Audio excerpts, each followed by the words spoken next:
So we've discussed factoring by taking out the GCF, factoring a special case of sum of cubes and difference of cubes. And now we'll look at another technique called factoring by grouping. We'll do this by way of example. It's a method that really is exactly what it sounds like. Given a polynomial with more than 3 terms, we can make groups out of this in hopes that the groups will match up in some nice ways. There's no great way to say this is the way you should always make groups, but typically you'll split them up into roughly the first half and the second half.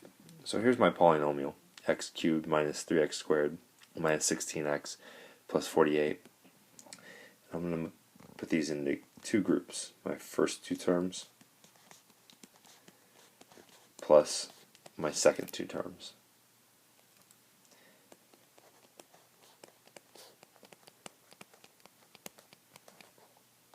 And now I'm looking at each group independently. I'm going to factor that group.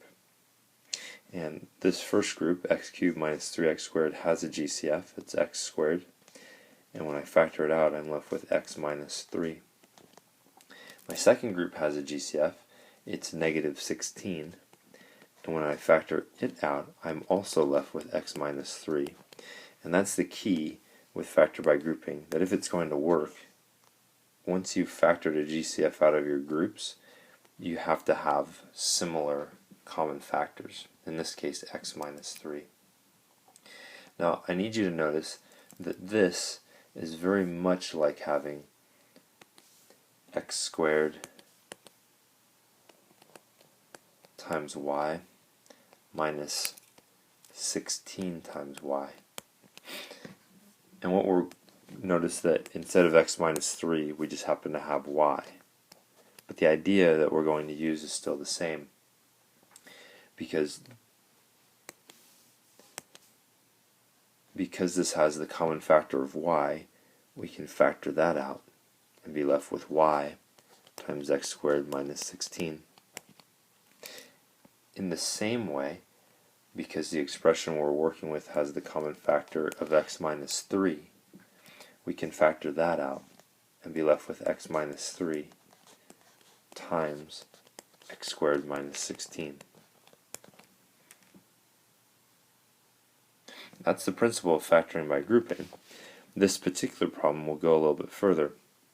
X minus 3 I can't do anything else with, but x squared minus 16 is difference of squares, so that's going to factor into x plus 4 times x minus 4. And now I've completed the problem. Let me give you one more example using factoring by grouping. And so it'll be 27t cubed plus 45t squared minus 3t minus 5. I'm going to break this up into 2 groups. Again, it's not always the case that it should be your first 2 terms and your second 2 terms, but it's a good place to start.